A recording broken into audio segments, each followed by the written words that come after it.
The idea behind Overbite is to be a hard-hitting spinner that capitalizes on the durability of polycarbonate and its flexible properties. The weapon is mounted on a carbon fiber drone arm mount that's bolted into the polycarbonate. But because it's mounted on the polycarbonate, it allows for a little bit of flex that should take a lot of the shock from large hits. Additionally, the weapon guard is only attached at the bottom, and the wheel guards are only attached at the back. That way they can swivel and bend when hit rather than snapping or splitting like other robots. The first match was against a ring spinner called the Wizard. Because of Overbite's large reach, I was pretty pleased with the matchup, thinking I could just hit the shell without them being able to damage me. But we'll see how that went. 3, 2, 1... And it appears that the Wizard has a very low spinner and goes flying. The Wizard, for the most part, mobile, and they managed to get themselves back onto their feet. That's pretty impressive. Pieces have gone flying already. We'll see who manages to win out. It appears that Overbite is upside down and is having issues spinning up their weapon. But both robots, intentionally or not, are having some difficulty moving towards each other here. This might become a battle of attrition to see who manages to keep their battery and motors spinning for longer as they do a little dance around each other.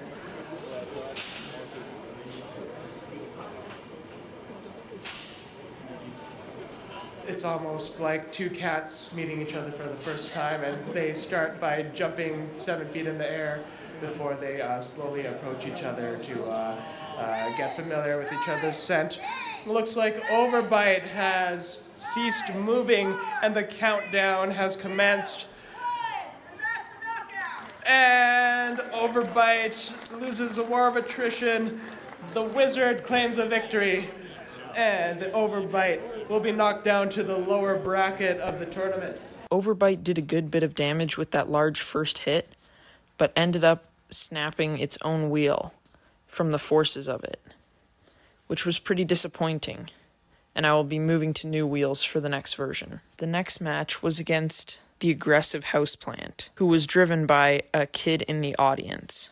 I was feeling good about this match and ran the undercutter configuration to have more control and drive power.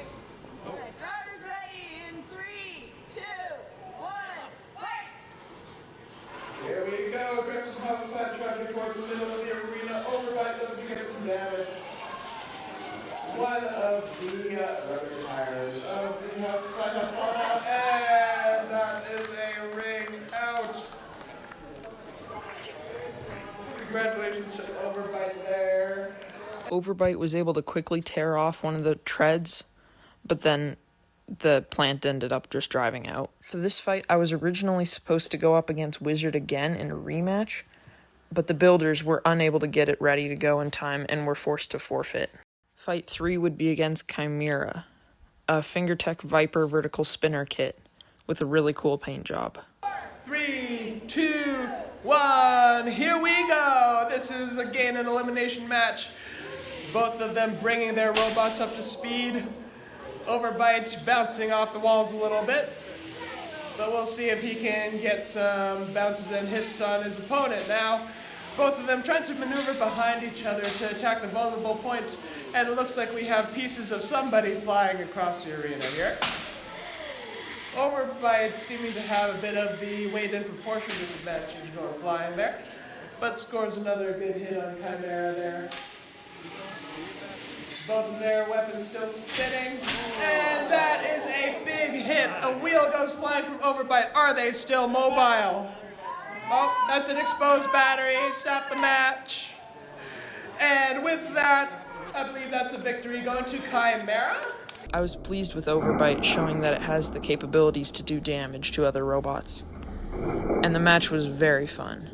But the other team was great sports about it and were really nice afterwards. I was able to put a good cut through their polycarbonate top plate and break their weapon mount, as well as peel open the back, which is why the match was called for a battery. At this point, I was supposed to fight my own robot tardigrade, but I decided to forfeit it rather than wreck my own machine.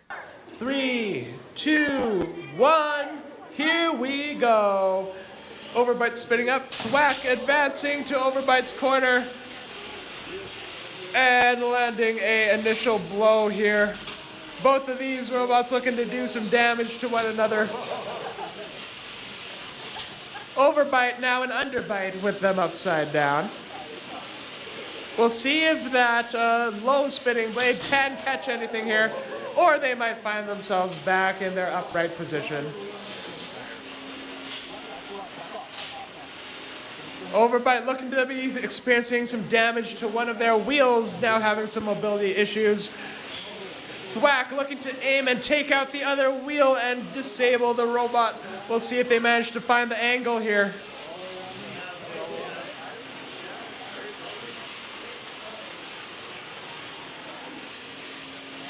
And there we go. Thwack remaining calm and controlled, making sure that they approach right. That spinning blade of Overbite still poses a threat. Thwack doesn't want to run headlong into danger right now. They're in a very good spot. And with the underbelly exposed, Thwack is shoving Overbite around a little bit. And now with both of their blades facing downwards, you can see the sparks fly as they crash against one another here.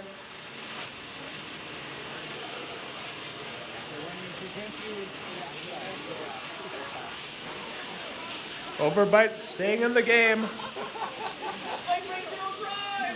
But Thwack wanting to continue to approach carefully here. Oh, giving him a little nudge with the frame.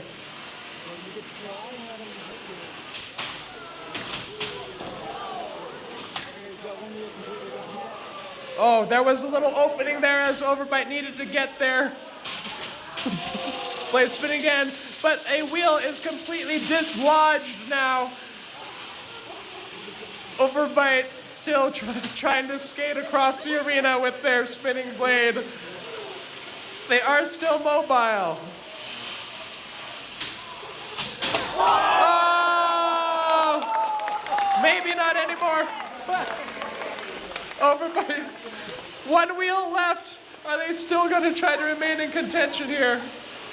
There's 20 seconds remaining in the round. And with a little nudge, somehow Overbite is still kind of sort of moving around. At this point, we'll be hitting the timer before a 10-second mobility countdown. And that is a wonderful, destructive match. Yeah, so I got destroyed pretty badly. But I think the main reason being is because of Thwack's weapon height and my wheel guards. If he was right side up, he would go directly under my wheel guard and knock the treads off my wheels. Or if he was upside down, he would go just barely over and knock the treads off my wheels. And he was able to clip one after like the second or third hit, which meant I was basically sliding without much control for the remainder of the fight. There was a pretty big repair job with Overbite, getting it ready for the Rumble, and ended up getting a lot of help from other builders. Matt from Team Jester generously gifted me some old Fingertech snap ring hubs, and Richard from First to Worst gave me some spare wheels to run with it. And then Brad from Team Koifish generously let me borrow one of Koifish's weapon bars for the Rumble. The new wheels were wider than my previous ones, and I was able to get one wheel guard mounted further to the side, but the other one just ended up coming off for the Rumble. Here we go. I'm just gonna say stuff. I have no plan. There's a lot of stuff happening in the corners. I'm just hoping Super Nintendo Chalmers can get spinning and start bouncing off things. Oh, there it is. There are parts flying, for sure.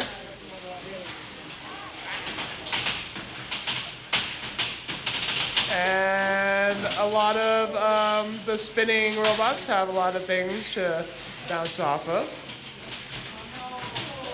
Somebody just went for a ride there, flying through the air. We're losing some wheels. Disappointingly, Super Nintendo Chalmers has exited within the first 10 seconds of the match. Battery!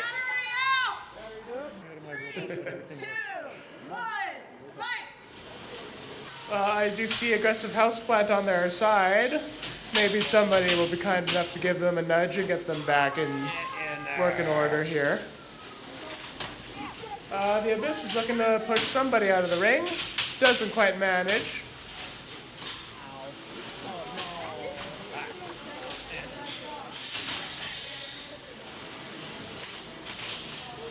We've got some robots in the blue corner looking like they're having a rough time here.